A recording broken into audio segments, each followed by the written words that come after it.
नमस्कार, आप देख रहे हैं वीके न्यूज। मैं आपके साथ हरीश। भारत के वर्ल्ड कप का दर्दनाक अंत हो चुका है। फाइनल में भारत को ऑस्ट्रेलिया के हाथों करारी शिकस्त झेलने को मिली। 140 करोड़ लोगों का उस दिन दिल टूट गया। लेकिन इस वर्ल्ड कप में कुछ अच्छी उम्मीदें भी थी, भारत की अच्छी खबरें भी थी। मोहम्मद शमी की परफॉर्मेंस हो या विराट कोहली के 50 शतक, सबसे ज्यादा विराट कोहली ने इस वर्ल्ड कप में रन बनाए। कोई भी बल्लेबाज आज तक एक वर्ल्ड कप में इतने रन नहीं बना पाया। कुछ अच्छी यादें भी थी, लेकिन मोहम्मद शमी ने इस वर्ल्ड कप में जो किया वो कमाल किया। जाहिर तौर पर वो उन्होंने कमाल किया। जिस तरीके से उन्होंने कम मैच खेलने के बावजूद सबसे हाईएस्ट विकेट टेकर वो इस वर्ल्ड कप में बने, तो वो वाकई अपने आप में अद्भुत है। और अगर वो इस वर्ल्ड कप में शायद पूरे मैच खेलते तो जाहिर तौर पर उनके नाम करीब 30 से 35 बिल्कुल उन्होंने वो वर्ल्ड कप में सबसे कम मैच के सबसे ज्यादा खेलकर सबसे ज्यादा विकेट लेने वाले गेंदबाज भी बने। उन्होंने 7 मैच खेलकर 24 विकेट झटके, जो आज तक कोई भी दुनिया का गेंदबाज नहीं कर पाया। लेकिन उन्हीं मोहम्मद शमी ने आज एक बड़ा खुलासा किया है। बड़ा खुलासा इतना बड़ा है कि जिसे सोचने के बाद शायद हमारा जो क्रिकेट स्ट्रक्चर है आपको उसके ऊपर उन्होंने सीधे सीधे सवाल उठाए हैं। क्या कहा, आज चर्चा उसी पे करेंगे। प्यूमा इंडिया को उन्होंने एक इंटरव्यू दिया था और जिसके दौरान उन्होंने कई खुलासे किए। खुलासे ऐसे कि जो शायद आपको सोचने पर मजबूर कर देंगे, क्योंकि जो मोहम्मद शमी अपनी पर्सनल लाइफ से लेकर के प्रोफेशनल लाइफ तक स्ट्रगल के दौर में रहे, जीवन भर एक तरीके से स्ट्रगल करते रहे, उनकी किस तरीके से उन्होंने जब वो खेले थे उत्तर प्रदेश के होने के बावजूद वो कभी भी डोमेस्टिक क्रिकेट हो, चाहे वो लिस्टेड क्रिकेट हो, चाहे वो फर्स्ट क्लास क्रिकेट हो, वो कभी भी उत्तर प्रदेश के लिए ही नहीं खेले बल्कि बंगाल राज्य के लिए खेले। बिल्कुल, क्यों खेले, असली कारण यही है। आज असली खुलासा जो उन्होंने किया है वो इसी को लेकर किया है। उन्होंने बताया कि वो किस संघर्ष के बाद इंटरनेशनल क्रिकेट तक पहुंचे, या क्या वो मजबूरियां थी वो यूपी से नहीं खेल पाए। उन्होंने बताया कि वो कई बार यूपी के लिए ट्रायल भी दिया था। उन्होंने ट्रायल देने के बावजूद बार बार उन्हें सेलेक्ट नहीं किया जाता था रणजी के लिए, यूपी के लिए। इसके बाद ही उन्होंने बंगाल के लिए मूव किया। क्यों किया, अब चर्चा उसी पे। तो जिस तरीके से मोहम्मद शमी लगातार अपनी प्रैक्टिस करते थे, उन्होंने बताया है, प्यूमा इंडिया को दिए गए इंटरव्यू में उन्होंने ये बताया है कि वो पहले रेत पर प्रैक्टिस करते थे, नंगे पांव, जिस तरीके से वो दौड़ते थे। और उसके बाद जब वो प्रैक्टिस सेशन के दौरान जब वो अपना फॉर्म भरते थे और उसके बाद जब तब भी उन्हें सिलेक्ट नहीं किया जाता था, तो उससे वो पहली बार में जब उन्होंने कहा कि वो जब पहली बार वहां पर अटेम्प्ट देने के लिए गए थे, उन्हें सिलेक्ट नहीं किया गया था, तो उन्होंने कहा कि आत्मविश्वास के साथ उन्होंने कहा कि नहीं, दोबारा कर लेंगे। लेकिन दूसरी बार भी उनके साथ में नहीं। बिल्कुल, दूसरी बार जब वो ट्रायल देने के लिए जाते थे, वहां पे जो ट्रायल देने के लिए लड़के आए थे वो 1600 खिलाड़ी थे। 1600 खिलाड़ी ट्रायल देने के लिए गए थे, उनमें से एक मोहम्मद शमी थे। मोहम्मद शमी ने एक किस्सा भी उस दिन का बताया। उन्होंने बताया कि मेरे साथ मेरे भाई भी गए थे।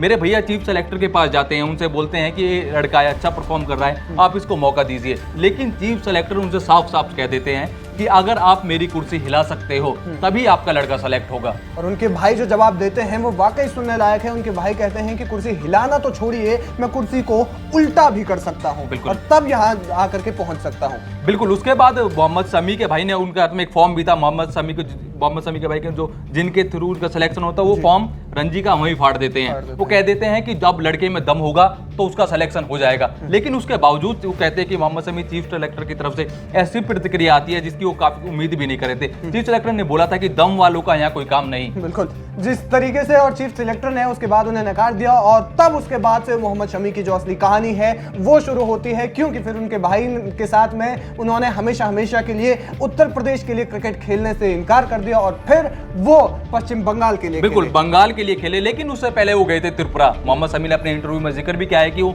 जैसे यूपी में उनका सिलेक्शन नहीं होता है, वो जाते हैं त्रिपुरा में जाके वो अपनी प्रैक्टिस करते हैं। उनके वहां पे भी वो अच्छा परफॉर्म कर रहे थे, लेकिन बावजूद उसके मुझे मौके नहीं मिले। उन्होंने फिर भी हिम्मत नहीं हारी, अपनी हिम्मत बनाई रखी। उसके बाद वहां से फिर वो बंगाल मूव करते हैं। बंगाल जाने के बाद वो फिर अपना निरंतर अभ्यास करते रहते हैं, निरंतर प्रैक्टिस करते रहते हैं। उसके बाद एक समय ऐसा भी आता है उनके पास सिर्फ 1000 रुपए बचे थे, लेकिन उन्होंने वहां से भी अच्छा प्रदर्शन जारी रखा, अपनी प्रैक्टिस जारी रखी, खुद पे भरोसा रखा, तब जाके मोहम्मद शमी आज मोहम्मद शमी बने हैं। डेडिकेशन किस तरीके से आपको एक अच्छे खेल की तरफ आपकी प्रतिभा को निखारता है, और जब आप उस प्रतिभा को निखारने के लिए पूरे मन से डेडिकेट करते हैं तो बिल्कुल आप फिर मोहम्मद शमी ही बनते हैं। बिल्कुल, उन्होंने आज दुख भरे अंदाज में उस बात का जिक्र भी किया कि जब मैं यूपी के लिए बार बार ट्रायल दे रहा था तो मुझे मारकर वहां से निकाल दिया जाता था। यानी कि आप परफॉर्म कर रहे हैं, उसके बावजूद भी आपको, ये सिर्फ ना मोहम्मद शमी की सिर्फ कहानी कहानी बाकी खिलाड़ियों की। मोहम्मद शमी आज कामयाब है, मोहम्मद शमी आज उस मुकाम पे है, लेकिन कितने खिलाड़ी ऐसे रह जाते होंगे जो नीचे के स्तर पे, स्टेट लेवल पे, जिनकी अगर उनके अंदर टैलेंट होने के बावजूद उन्हें अच्छा मंच नहीं मिल पाता है। हरीश जी, क्या कारण हो सकता है इसके पीछे? क्योंकि बहुत बार ऐसा होता है कि बहुत सारे जो प्लेयर्स जैसे आपने बताया उनको मौका नहीं मिल पाता और चीफ सिलेक्टर जो है वो अपनी अकड़ में रहते हैं। और बिल्कुल, आप चीफ सिलेक्टर की अकड़ गए, क्योंकि अभी हमने कहानी एक तरफ की सुनी है, बट लेकिन कहीं ना कहीं लोगों को जो नए खिलाड़ी होते हैं, जो नया टैलेंट होता है, उन्हें ऊपर तक आने में काफी परेशानियों का सामना तो करना ही पड़ता है, और ये बीसीसीआई को इस पर ध्यान भी देना होगा।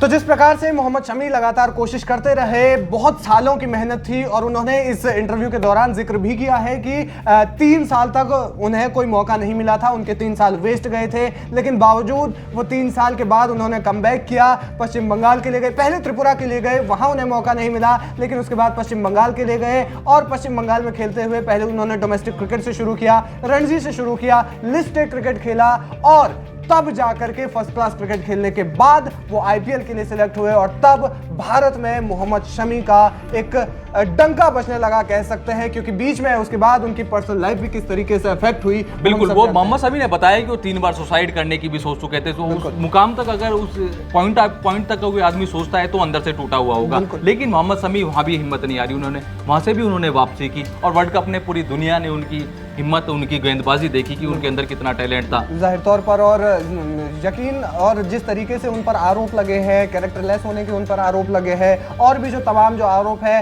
कहते हैं कि जो हसीन जहां है उनकी पत्नी, वो बीसीसीआई और जो उनके बाकी टीम मेंबर्स हैं उनको फेक मैसेजेस करती थी, और भी जो तमाम तरीके के जो आरोप हैं, उसके बावजूद उन्होंने जो 3 बार सुसाइड करने का जो कोशिश की थी, वो अपने आप में किसी भी स्पोर्ट्समैन के लिए एक टूटने वाली बात है। और उसके बाद से जिस तरीके से वो कमबैक करते हैं वर्ल्ड कप में, उनका प्रदर्शन, और उम्मीद करते हैं कि वो अपना प्रदर्शन इसी तरीके से जारी रखेंगे। बिल्कुल। तो ये थी मोहम्मद शमी की कहानी और प्यूमा इंडिया को उनका दिया गया इंटरव्यू। इसमें और भी उन्होंने कई सारे खुलासे किए हैं, लेकिन ये जो बात है मोहम्मद शमी का ये जो कमबैक है, मोहम्मद शमी की जो जर्नी है, वो आपको कैसी लगी हमें कमेंट करके जरूर बताएं। वीके न्यूज, राष्ट्र के नाम।